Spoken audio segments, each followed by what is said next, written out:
En esta nueva presentación nos vamos a seguir refiriendo al tema de la propiedad horizontal, pero en particular al régimen consorcial, al reglamento, al patrimonio, la legitimación, el consejo de administración y las asambleas. Con relación al régimen consorcial, establece el artículo 2044 del Código Civil y Comercial que el conjunto de propietarios de las unidades funcionales constituye la persona jurídica consorcio. Tiene su domicilio en el inmueble, sus órganos son la asamblea, el consejo de propietarios y el administrador. La personalidad del consorcio se extingue por la desafectación del inmueble del régimen de propiedad horizontal, sea por el acuerdo unánime de los propietarios instrumentado en escritura pública o por resolución judicial inscripta en el registro inmobiliario. El reglamento es básicamente un contrato y como tal tiene las características de ser formal, unilateral, conmutativo, consensual y además ser un contrato de adhesión.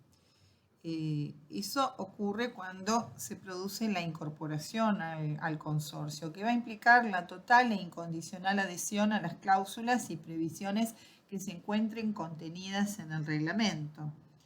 Y la inscripción del reglamento en el registro de la propiedad de inmueble lo que va a crear es el estado de propiedad horizontal. Vale decir que esta expresión, estado de propiedad horizontal, significa que nace el consorcio de propietarios. Además, es importante destacar que esa inscripción del reglamento por el cual se crea el estado de propiedad horizontal es constitutiva. El reglamento es obligatorio para todos los consorcistas, es decir, aquellos que son titulares del dominio, porque sus cláusulas forman parte del título. Van a estar integrando precisamente el título. Todo título tiene que ir acompañado en estos casos por una copia del reglamento.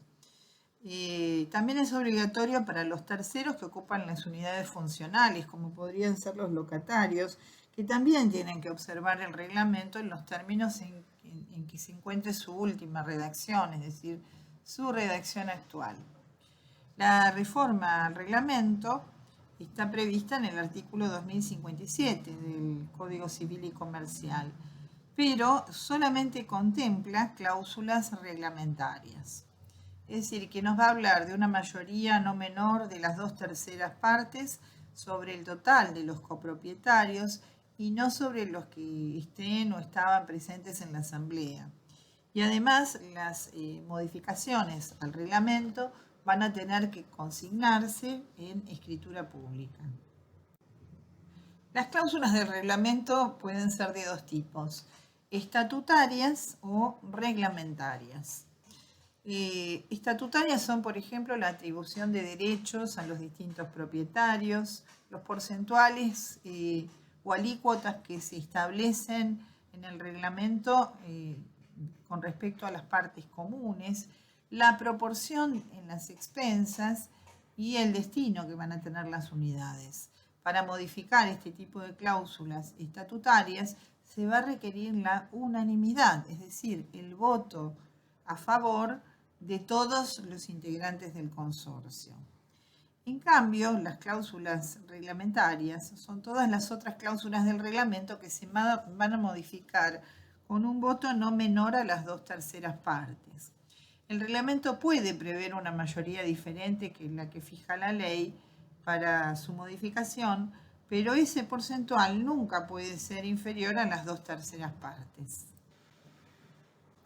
Con relación al consorcio de propietarios, es un sujeto de derecho con personalidad propia, distinta, diferente de la de sus miembros. Pero ¿a partir de cuándo existe el consorcio? En algunos casos, como aquellos estados de indivisión, su existencia va a comenzar con el otorgamiento del reglamento.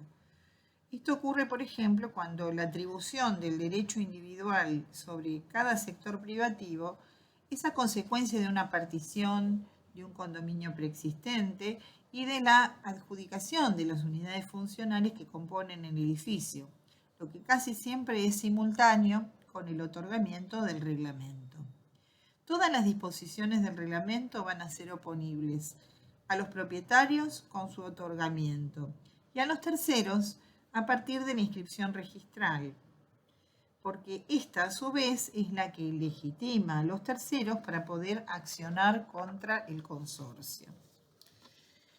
Cuando la construcción de la unidad funcional tiene por finalidad enajenarlas a terceros, el otorgamiento del reglamento no provoca el nacimiento del consorcio, sino que el consorcio va a nacer a partir del primer acto de disposición contra edición cumplida, que va a incorporar algún tercero al edificio y por lo tanto al régimen que lo está afectando, al régimen de la propiedad horizontal, porque es imprescindible que existan personas con título suficiente que ejerzan el derecho exclusivo sobre determinada unidad funcional, que participen del condominio sobre lo común, es decir, que tengan un derecho real de propiedad horizontal para que puedan funcionar las regulaciones aplicables al consorcio. Esta circunstancia es la que justifica la existencia del consorcio, porque entonces sí podríamos decir que hay intereses comunes y para resolverlo se va a poner en funcionamiento toda la estructura del consorcio. Con relación a la personalidad del consorcio, la calidad de sujeto de derecho del consorcio de propiedad significa o implica que tiene personalidad, es decir, que es una persona jurídica y que no va a requerir autorización del Estado para funcionar. Por tener esa personalidad, va entonces a estar facultada para poder adquirir derechos y contraer obligaciones para cumplir con su finalidad, que es precisamente la de administrar la cosa común y ejecutar todos los actos tendientes a ello. El consorcio tiene un patrimonio que está manejado por su representante, que es el administrador. El administrador contrata la prestación de determinados servicios para atender, por ejemplo, la reparación de alguna cosa o algún sector de propiedad común, como sería la reparación de los ascensores. Además, el administrador tiene que reunir los fondos necesarios para los gastos que requiera la administración de las cosas de aprovechamiento común y también formar y mantener el fondo de reserva. Todos los fondos recaudados van a ir a una cuenta del consorcio, una cuenta consorcial, que es totalmente independiente de la del patrimonio de cada propietario. Los propietarios deberán proveer los fondos necesarios para hacer frente a cualquier responsabilidad económica que se le atribuya al consorcio.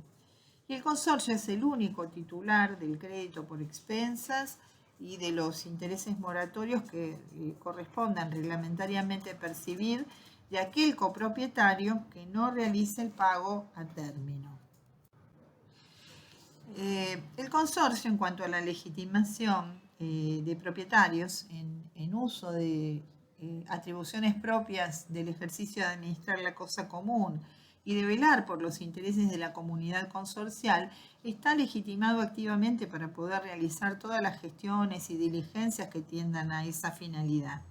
Y esto lo va a cumplir por medio del administrador, de la figura del administrador de consorcio, que es a quien se está facultando para ejercer esa legitimación activa. Pero también puede ser legitimado pasivamente, es decir, puede llegar a ser demandado. El consorcio puede llegar a ser demandado entonces en su domicilio real, es decir, donde funciona el edificio, por medio de una notificación al representante que esté designado y solo en su defecto a cada uno de los propietarios. El Consejo de Propietarios está previsto en el artículo 2064 del Código Civil y Comercial, que dice que la Asamblea puede designar un consejo integrado por propietarios con las siguientes atribuciones. A. Convocar a la Asamblea y redactar el orden del día si por cualquier causa el administrador omite hacerlo. B. controlar los aspectos económicos y financieros del consorcio. C. Autorizar al administrador para disponer del fondo de reserva ante gastos imprevistos y mayores que los ordinarios. D. Ejercer la administración del consorcio en caso de vacancia o ausencia del administrador y convocar a la asamblea, si el cargo está vacante, dentro de los 30 días de producida la vacancia. Excepto los casos indicados en este artículo, el Consejo de Propietarios no sustituye al administrador ni puede cumplir tampoco sus obligaciones. Con relación a la figura del administrador del consorcio, el artículo 2065 del Código Civil y Comercial dice que es el representante legal del consorcio con el carácter de mandatario. Puede serlo un propietario o un tercero, persona humana o jurídica. La naturaleza jurídica del administrador depende de la naturaleza jurídica que se haya previsto para el consorcio. Pero en este caso, como el Código considera que el consorcio es un sujeto de derecho diferente de sus componentes, la naturaleza jurídica del administrador de consorcio es la de un mandatario legal del mismo. En cuanto a la designación y a la remoción del administrador, cuando la designación ocurre por primera vez, es decir, se refiere a la primera designación del administrador, va a ser necesario el voto unánime de todos los propietarios. Pero si no se trata de la primera designación, entonces se va a exigir la mayoría que esté regulada o fijada en el reglamento, porque no se trata de una cláusula estatutaria, sino de una mera cláusula reglamentaria.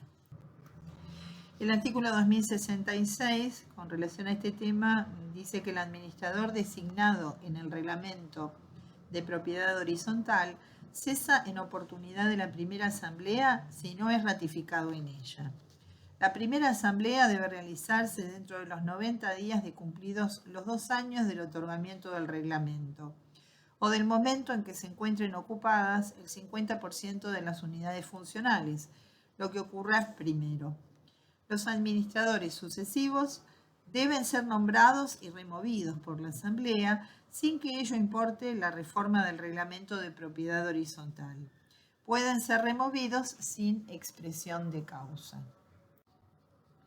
Entonces, puede haber remoción del administrador con causa o sin causa.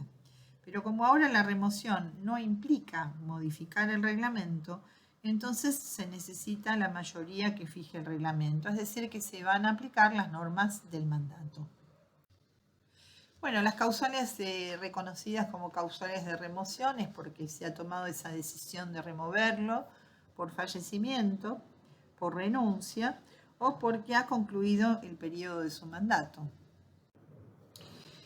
Las obligaciones y facultades del administrador surgen del artículo 2067 del Código Civil y Comercial, que establece que el administrador tiene los derechos y obligaciones impuestos por la ley, el reglamento y la asamblea de propietarios.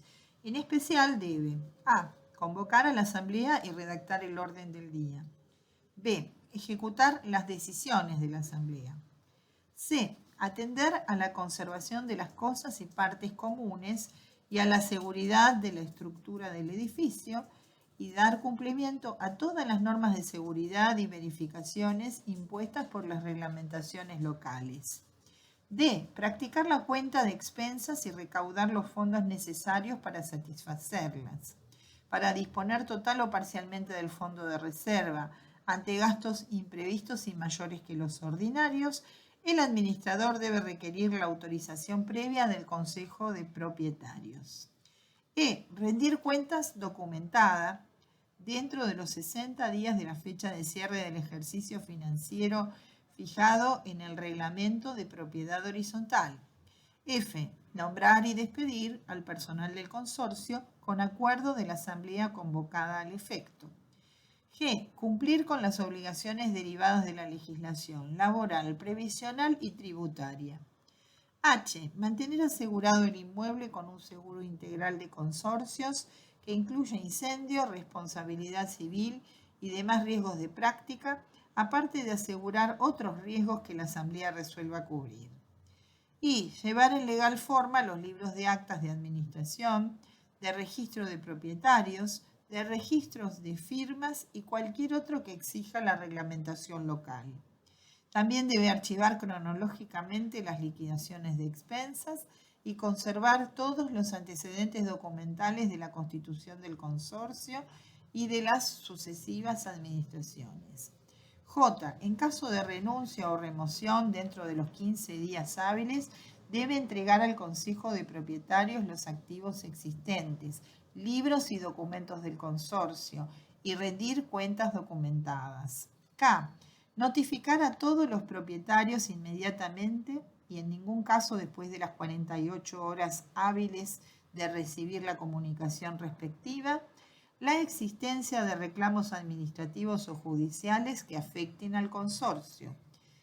L. A pedido de parte interesada, expedir dentro del plazo de 3 días hábiles el certificado de deudas y de créditos del consorcio por todo concepto, con constancia de la existencia de reclamos administrativos o judiciales e información sobre los seguros vigentes. M. Representar al consorcio en todas las gestiones administrativas y judiciales como mandatario exclusivo con las facultades propias de su carácter de representante legal. Con respecto a las facultades de las asambleas, el artículo 2058 del Código Civil y Comercial dice que la asamblea es la reunión de propietarios facultada para resolver a. Las cuestiones que les son atribuidas especialmente por la ley o por el reglamento de propiedad horizontal. B. Las cuestiones atribuidas al administrador o al consejo de propietarios cuando les son sometidas por cualquiera de estos o por quien representa el 5% de las partes proporcionales indivisas con relación al conjunto. C. Las cuestiones sobre la conformidad con el nombramiento y despido del personal del consorcio. Y D. Las cuestiones no contempladas como atribuciones del administrador o del consejo de propietarios, si lo hubiere. En cuanto a las generalidades y al concepto y tipo, ¿no? Y todo edificio que esté sometido al régimen de propiedad horizontal va a estar compuesto por una pluralidad de voluntades, cuya reunión va a ser necesaria, va a ser indispensable para poder decidir sobre todas las cuestiones que son de interés de la comunidad consorcial. El órgano de deliberación precisamente es la Asamblea de Propietarios, cuyas decisiones son vinculantes y obligatorias, incluso para los que no hayan participado de la reunión, e incluso también para los que votaron en disidencia. Respecto a las asambleas, el código solo se refiere a las asambleas sin distinguir si se trata de asambleas ordinarias o de asambleas extraordinarias. Solo hace referencia a la asamblea judicial en el artículo 2063. Pero bueno, la asamblea es el medio normal de expresar la voluntad de los copropietarios y es la forma de gobernar las relaciones consorciales. Si la decisión de la asamblea pretende no ser acatada, el consorcista que la resista debe plantear su invalidez. Y si eso no ocurre, nadie va a poder apartarse de lo que en ella se haya decidido. Respecto a la convocatoria y al quórum, el 2059 del Código dice que los propietarios deben ser convocados a la asamblea en la forma prevista en el reglamento de propiedad horizontal, con transcripción del orden del día, el que debe redactarse en forma precisa y completa. Es nulo el tratamiento de otros temas, excepto si están presentes todos los propietarios y acuerdan por unanimidad tratar el tema. La asamblea puede autoconvocarse para deliberar. Las decisiones que se adopten son válidas si la autoconvocatoria y el temario a tratar se aprueban por una mayoría de 2/3 de la totalidad de los propietarios. Son igualmente válidas las decisiones tomadas por voluntad unánime del total de los propietarios, aunque no lo hagan en asamblea. Bueno, de este artículo se desprende o surge que el reglamento tiene que prever la forma y el tiempo de convocatoria a la asamblea y que los convocados tienen que conocer anticipadamente el día, la hora y el lugar en que va a realizarse la reunión y el temario que se va a tratar. Todo ámbito en el que tengan que tomarse decisiones requiere de una presencia mínima de deliberación de los integrantes que se encuentran habilitados como para poder expresar su opinión y formar con ella la voluntad común. Ese número mínimo es lo que se conoce con la expresión quórum. Si se logra el quórum, las decisiones serán válidas. El Código Civil y Comercial, para facilitar el funcionamiento del consorcio, considerando que muchas veces hay una escasa participación en las asambleas, consideran el tercer párrafo del artículo 2059 como válidas las decisiones que se tomen por voluntad unánime de los propietarios, aunque no lo hagan en una asamblea. El reglamento debe proveer obligatoriamente la cantidad de propietarios que deben estar presentes en las asambleas, pero esto no significa que el quórum sea algo que esté librado a la voluntad de los propietarios. Las mayorías exigidas para resolver, teniendo en consideración el tema de que se trate, se van a encontrar en relación a la totalidad de los propietarios y no en relación a los consorcistas que se encuentren presentes en la asamblea. Por lo tanto, el quórum nunca puede ser inferior a la mayoría que la ley exija, pese a cualquier medida contraria que surgiera del reglamento. En cuanto a las mayorías, el artículo 2060 se refiere a la mayoría absoluta. Es decir, las decisiones de la asamblea se adoptan por mayoría absoluta computada sobre la totalidad de los propietarios de las unidades funcionales y se forman con la doble exigencia del número de unidades y de las partes proporcionales indivisas de estas con relación al conjunto. La mayoría de los presentes puede proponer decisiones, las que deben comunicarse por medio fehaciente a los propietarios ausentes y se tienen por aprobadas a los 15 días de notificados, excepto que estos se opongan antes por igual medio con mayoría suficiente. El derecho a promover la acción judicial de nulidad de la asamblea caduca a los 30 días contados desde la fecha de la asamblea. Vale decir entonces que las decisiones de la asamblea se van a adoptar por mayoría absoluta, computadas sobre la totalidad de los propietarios de las unidades funcionales. Pero ese cómputo, digamos, se va a formar con una doble exigencia del número de las unidades y de las partes proporcionales indivisas de estas con relación al conjunto. Eso es lo que se desprende de la primera parte del artículo 2060. Y este doble cómputo en realidad fue pensado para poder lograr un equilibrio en aquellos casos en que en un edificio pueden existir, por ejemplo, una gran cantidad de propietarios con un escaso porcentual y en cambio una minoría con una alta proporción. Con este sistema del doble cómputo, lo que se pretende es que ninguno de los sectores se pueda ver perjudicado. El segundo párrafo del artículo 2060 se refiere al consentimiento o a la ratificación tácita. La mayoría de los presentes puede proponer decisiones y esas decisiones se van a comunicar por medios fehacientes a aquellos que estuvieron ausentes. Si no hay oposición de los ausentes por mayoría suficiente, también por medio fehaciente, entonces esas decisiones se van a considerar aprobadas una vez que transcurran 15 días desde la notificación. Se pretende con esto, en realidad, no paralizar el funcionamiento del consorcio, cuando a veces no se puede reunir el quórum como para sesionar en asamblea, o a veces tampoco se obtienen las mayorías necesarias por ausencia de los propietarios, ¿no? Y el último párrafo del artículo 2060 habla del plazo de caducidad para la impugnación judicial de la asamblea, que va a ser el de 30 días contados desde la fecha de la asamblea. El artículo 2061 dice que para la supresión o limitación de derechos acordados a las unidades que excedan de meras cuestiones de funcionamiento cotidiano, la mayoría debe integrarse con la conformidad expresa de sus titulares. Este artículo se relaciona con las llamadas cláusulas estatutarias. En cuanto a las actas, el artículo 2062 dice que sin perjuicio de los restantes libros referidos a la administración del consorcio, es obligatorio llevar un libro de actas de asamblea y un libro de registro de firmas de los propietarios. Debe labrarse acta de cada asamblea en el libro respectivo, en el que los presentes deben firmar como constancia de su asistencia. Las firmas que suscriben cada asamblea deben ser cotejadas por el administrador con las firmas originales registradas.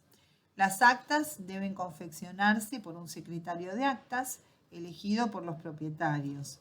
Estas deben contener el resumen de lo deliberado y la transcripción de las decisiones adoptadas, o en su caso, propuestas por la mayoría de los presentes y ser firmadas por el presidente de la asamblea y 2 propietarios. Al pie de cada acta, el administrador debe dejar constancia de las comunicaciones enviadas a los ausentes, de las oposiciones recibidas y de las eventuales conformidades expresas. Esta norma, este artículo 2062, ya estaba previsto en el decreto reglamentario de la Ley de Propiedad Horizontal, en los artículos 5 y 28, antecedentes de la reforma del 2015. Y en realidad permiten ordenar al consorcio, en los que muchas veces no siempre se llevaba un buen control de los acontecimientos que lo afectan. La Asamblea Judicial está prevista en el artículo 2063 del Código Civil y Comercial, donde se expresa que si el administrador o el Consejo de Propietarios en subsidio omiten convocar a la Asamblea, los propietarios que representan el 10% del total pueden solicitar al juez la convocatoria de una Asamblea Judicial. El juez debe fijar una audiencia a realizarse en su presencia a la que debe convocar a los propietarios. La Asamblea Judicial puede resolver con mayoría simple de presentes. Si no llega a una decisión, decide el juez en forma sumarísima. Asimismo, y si corresponde, el juez puede disponer medidas cautelares para regularizar la situación del consorcio. Bueno, a esta posibilidad de recurrir a una asamblea judicial también se refería el artículo 10 de la ley 13.512, pero en ese caso era con un criterio bastante restrictivo, era muy difícil poder llegar o acceder a una asamblea judicial. En cambio, ahora se ha facilitado la posibilidad de recurrir a este medio de solución para la toma de decisiones y evitar justamente el estancamiento en la toma de determinadas decisiones. Con esto terminamos este módulo.